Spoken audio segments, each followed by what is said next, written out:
So Ronnie, how did you come up with the wonderful concept of Teach the Teacher, Art of Classroom Management, 10 Class Commandments? Where it came from was I was teaching, and when I was teaching, other people would come to me like, oh, you're doing an excellent job. Students would be like, oh, we love your class. And I'm giving this to 30 children, like at a time, 30 children, because I would have 30 at a time. But something, I wouldn't say something, the creator was like, yo, that's cool, I get it, like it, but I need more. So I'm like, oh, what you mean you need more? So I'm like, what do you mean you need more? When I got home, I had a notebook and I just started writing. And I just started writing, and the pen wouldn't stop. Like, you know, I like, sometimes you hear people like, oh, I got writer's block. I didn't have writer's block. I couldn't stop writing. So, and this what came out was, okay, we gonna teach the teachers how to teach. Not like you, but we're gonna give them foundation to be able to teach, to manage the classroom for them, their style, their personality, or whatever. You know, so that's where it came from. It came from the creator. It didn't come from me. It came because I was teaching, I felt like I was doing a good job. But he was like, yeah, that's cool, but that ain't enough. I need more. I need more people to see it. I need more students to feel it. Well, you touched on classroom management. Why is classroom management so important? I feel like classroom management is important because it encompasses everything. It encompasses everything. When I'm able to manage a class, I'm in control of the children. I'm in control of the learning. I'm in control of the atmosphere of the classroom. So it might even be to the point where there's no bullying, no everything. I understand what's going on in my classroom. So you might say, it might be certain situations where a teacher can't control the class. So since they can't control the class, they might, I would say they might tell a parent, I wouldn't say tell a parent, but hint to a parent that, your child might need some medicine. You know what I'm saying? Like that, when a child really doesn't need medicine, but they may hint to, he everywhere. He won't sit down, and he won't do this, or he won't do that. So that parent might in turn take their child to go get some medicine. But if the teacher was taught right and had the strategies and the techniques, then that child would need that medicine or whatever the case may be. Because what I know is a child can go from one class and behave and then go to the next class and it's ridiculous or off the chain because of the expectations of that classroom. So if I'm able to manage the classroom, then that's not even an issue. So within managing the classroom, would you say that it would be to the teacher's advantage to learn each student individually? Most definitely. You have to know their story. If I know their story, then I'm able to relate to them. So if I know you homeless, then I like certain things I don't expect from you. I'm not on you about a pencil. You ain't got nowhere to sleep, so why am I hollering at you about a pencil? If I know y'all water off, why am I mad that I smell you? You know, versus that, I might tell you, here, look, I need you to get here at 7. I'm here at 7, so I'm gonna open up the gym and you can take a shower. Because I know this, if I do my homework, I did a video about homework. Homework is not about giving kids homework. The homework is about the teacher doing their homework for the students so that you know exactly what's going on in their life. No way if I got 30 kids in my class, somebody else should know more about my students personally. Like, I should know everything about that's going on. He played for the Jets, or he played for the Cubs, or he played for the Steelers, right? I need to know this. So, cause I'm at the game, like I'm a family member. So the kid know that I'm invested in them. So they gonna give me everything they got. Absolutely. So, when we're trying to do good for others and improve our situations as well as others, especially children, there's always the naysayers. So what do you have to say to those that say you can't do that? They supposed to say that. And when you doing something that nobody's done before, or it looks like you've done it before, or in the form that you're trying to do it, they supposed to say that. They're gonna say, he don't got this, or he don't have that, or this one don't do this, or this. And what I want to say, or like to say, is people like to fact check you. Oh, do he got a degree in this, or do he got a degree in that? Or you don't fact check certain people, though. You pick and choose who you want to fact check, because you don't go check Steve Jobs, but you got an iPhone. You don't check Zuckerberg, but you on Facebook. You understand what I'm saying? So you pick and choose who you want to fact check. So they're supposed to do that. But when I'm called to do something, I can care less about it. So I'm gonna take the arrow, especially if it's for the children. I can care less about what somebody said because I know what the bigger vision is what it's about. It's about the kids. So why are we if I'm doing something positive and I'm doing something that's right, that's for change, why would you want to knock somebody off that's doing that? I see certain things and it just makes me laugh, and I'm like, that's crazy to me. I gotta go through hoops and loops and background checks and all this stuff to go get into school, but you can go get the local celebrity, comedian or whatever, and they talking about smoking. You go on their Instagram or Facebook and they talking about smoking weed, and they go right into school. Hey kids, so-and-so's here. You like, okay, that's odd. That's so-and-so there, and I gotta go through this, that, and the third to get there, and I ain't got none of that. You know what I mean? But you see this person in there, and it's crazy. But I don't worry about it. It's gonna be what it's gonna be regardless.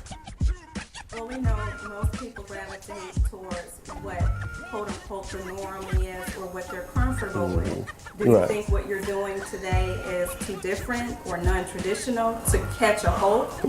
It's most definitely different because the way I'm not putting a suit on. So it's different. So I look, but it's different. But the first thing they'll say is, them kids nowadays is different. Them new millennials, you know how people butcher the millennials, but the new millennials, so the teaching got to be different. So one of the things people might be, I've been teaching for 40 years. What are you gonna tell me? Yeah, your classroom looked like you've been teaching for 40 years. It looked like you've been in there for a very long time, but we know that technology has changed. I got a phone that I can call somebody and I can look at them and see exactly where they are. I got a car that'll park itself. I don't even need to touch I don't even got a key to my car no more. I just get in there and start it up. So we got all these technologies, but we still teaching in the old 19th century way. We don't have, to me, a classroom should look like Google. A classroom should look like I'm sure some people was like, what they do? They doing what at Google? They got games. They giving their employees massages. They doing this and they doing that. They doing all this untraditional stuff. Somebody probably was like, haha, they'll fail. And now people like, man, that's the only thing I want to work at is somewhere that's like that. You know what I'm saying? They got desks that stand up. Nobody's sitting in no cubicles. They still do it, but it's still like, what year is it? And you still sitting around the cubicles and you look at these Quicken Loans and these Googles and these Amazons, places like that, and it's like the technology is crazy. So our classroom should resemble that. That's basically what I'm saying. So for those that want to say that, what do your classroom look like? Do your classroom reflect what technology looks like today? So a lot of times we got smart boards in classroom nowadays that look like big flat screens. But they're smart boards. Back in the day, we used to have blackboards. But do you use the technology in your class effectively? Like for me, it would be like a section of my class with couches. It don't take much to go to a second. I know teachers don't make that much, but we can go to a secondhand store, get a couch, go to Walmart, get a couch cover, throw it on there. Every Friday, I can have a student take that off, hand it to me. I go home and wash it Monday, give it back to that student, and he put it back on there every Monday. Get some bar stools from the local. So I got the couch section, I got a bar stool section, I got some desks. When you done with your work over here, you can go sit in the couch and read a book. When you done with your work over here, you can go sit at the bar, and not the bar, but you can sit at the bar stools and read whatever, you know what I'm saying? Get on the iPad or whatever the case may be. So it changed it up. So now that kid that you was talking about has this attention, this ADD, ADHD, and all these letters, he got something to do. He's busy. He's moving around. So it's apparent that you're like super passionate when you talk about children and education and technology. Right. Why is it that you're so passionate about this?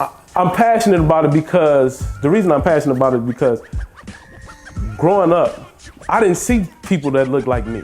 I remember when I was in high school, I was talking to my friend Dion about this.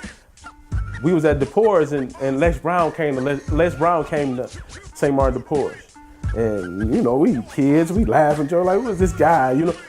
But to see it now, like me as an adult, like, yo, Les Brown came, you know? So who's to say that I might be the person that sparked somebody to be like me, or, you know? So I'm passionate about it because where we come from, and you know, and you start learning the situation, you learn children's situations, you know what's going on with the child.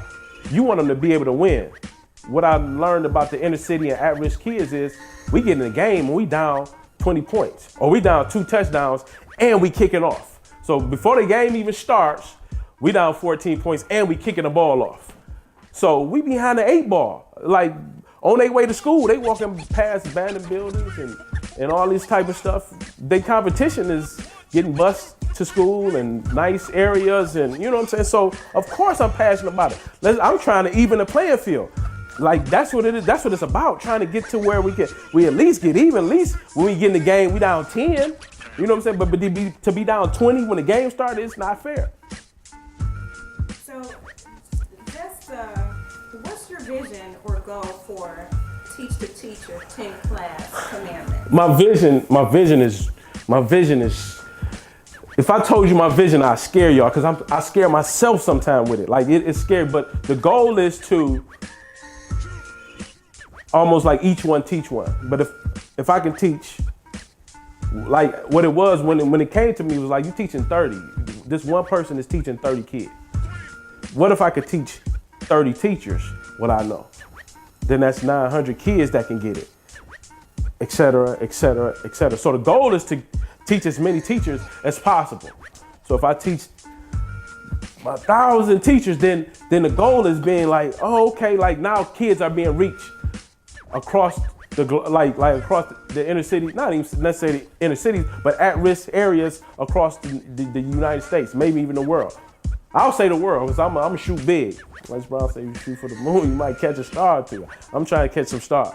So it's not a game. I'm not like, oh, this is some fly-by-nights. No, I'm shooting. I'm shooting. So just know I'm coming, and whatever it is what it's gonna be. My final question is, what's the key to winning to that success for those children as well as the teachers? The key to winning. What is the key to winning? The key to winning to me is hard work. Hard work. No matter what it is you want to do. Like, if you want to be a basketball player, a football player, a boxer, or a gymnast, a scientist, or whatever it is, hard work is the key. Hard work. If I can outwork somebody, then no matter what the talent is, I feel like when I work hard, my talent, it just enhances it. So if Floyd Mayweather always says, I'm God gifted. I'm God gifted. And if you listen to him, you might fall for that. But if you watch him, you would say, oh, he worked hard. So I know the difference. I sat and watched him. I said, man, this is the hardest working dude that I've ever seen when it comes to boxing. And he got the most money. So make me understand, like, how is it that he got the most, but he worked the hardest?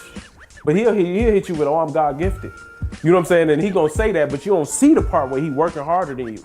Where he go to the club and he ain't drinking, and he done bought bottles for everybody. He done left and snuck out the club and started running.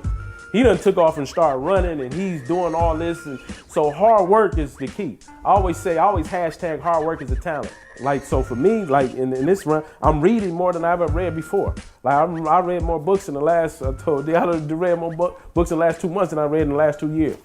So that's the key to me, like the hard work. So you won't be able to outwork me when it comes to this. So you might have more degrees, you might be Dr. so-and-so, Dr. this and Dr. that, but when it comes to this and these children and being able to get down and to get your hands dirty, and I come from where they come from, and you can't tell me nothing because I grew up in a household where people was on drugs, and then on the other end, people were selling drugs. So, and I still went to school, and I still went every day. So when a kid come with this, I ain't no excuses. You can get here. This is what I need you to do, though. I understand that's tough. Yeah, I get it, but you need to be here because I made it through this. And my people was on drugs when crack was real, like it looked like it, like it wasn't no functional, and you know what I'm saying? So it was tough for me. So I don't allow them to hand me these excuses that they try to. Because some people might take that and be like, oh yeah, I get it, he's going through this. So no, I need you here. You know what I'm saying? Rain, snow, sleet, whatever it is gotta be, you gotta be here. So that's where it comes from, the hard work. Do you have a personal story of a child or a student that has exhibited that hard work? That's a great thing. That's a great question. Yeah, like it's so many students that that I've seen come through from so many student episodes that I've come across with children have died. I remember one time having a student and saying that Friday, like I used to always just like, yeah, you know, dap the kids up, never, not affectionate, and but one Friday, you know what I'm saying, talking to a kid, he wound up dying, you know what I'm saying, wound up killing himself or whatever. So after that, I was like, I'll never do that again. Like, you know what I'm saying, I'll be more affectionate because you'll never know when you see this person again. So it's not bye, I see you, it's I'll see you later. I'll see you, I'll be safe. You know, because they're going into the environments that's tough. And for them to be so resilient and come to school. And sometimes we, as educators, we on them hard, like, he ain't got no pencil, he ain't got no, but you really don't know his story. He hungry as a hostage. You know what I'm saying? Like, I've seen kids snatch food off somebody else's table and eat it. Like, hey, you, come on, what's wrong with you? Hey, I'm gonna bring you something to eat. You know, so it's story after story where I've seen stories where kids are put on medicine and the kid is like, oh, I just feel like dying. And he look, you're like, you don't need to be on no medicine. So I just, you know, it's a lot of stories. I guess the most common thing that I find with at-risk children is the resiliency, the fact that they keep coming, the fact that they keep coming to school through all of this, you know, and still strive to be there. And a lot of times as educators, great educators teach the whole being. You don't just teach math, science, behavior, like I was saying earlier, behavior has to be taught. Behavior has to be taught just like you got to teach English, I got to teach science, I got to teach math, and I have to teach behavior, because if you don't know, how do you know? One of the things I always say is, I assume they know nothing, so I teach everything. Because if I assume they know something, when they don't, I'm disappointed. So I just assume they don't know nothing. So when they walk up to me and you having a conversation, and they just walk up, hey, mister, they don't know. So I can't hold that against them. So I teach them right then on the spot. I stop, go back, say, excuse me. You know, and then you ask to be, so I teach everything, you know. So you're teaching the whole being. Well, I think, again, the concept is brilliant. I think that you are beyond passionate. I think that this whole 10 class commandment thing is going to be phenomenal. Right. You know, right. And that it's going to take hold for you. And I do want to say that if you go on the internet right now, you'll see the 10, like you might, 10 class commandments, but those aren't even the commandments. Those just are the jewels from the 10 commandments. Though I'm just giving you bits and pieces of it. That's not even the 10 class commandments. That's just bits and pieces of it. So that's a part of it, you know. So when I'm at these schools and I'm doing these professional development and these seminars, that's when the 10 class commandments are given, you know. So, you know, that's pretty much on the internet that you're seeing is just snippets of it, you know, just bits and pieces of it. But even in those bits and pieces in these, you can see the passion. Like, I can't hide it, because this is what I was sent here to do. Like, I was sent to do it, you know. So when you think about classroom management, you're thinking that just getting the kid to sit down. But with the 10 class commandments, it's more than that. It's like, I'm gonna touch on something that you might have been teaching for 20, 30 years. I'm gonna touch on something that I can use that. You know what I'm saying? That something that somebody will be able to use. It's not just straight, sit down and shut up and be quiet. That's not what it is. It's like, the whole gamut, like, of what it takes to manage a classroom, to make these kids, like, certain things in my class, we had chants that we said every day, like positive affirmations that we said every day. I had where you had to touch me every day before you left. After that kid died, I'm like, oh no, I can't do that. I'm hugging y'all, I'm dapping. You gotta touch me before you leave. You can't leave here without me touching you, because I don't know, this might be the last time I touch you. You know what I'm saying? And that sounds crazy, but some of these environments that our educators are in, they know that that's the case. So that's me in a nutshell. I'm Ronnine Austion, teach the teacher, the art of classroom management, the creator of the 10 class commandments. Go be great on purpose. Peace.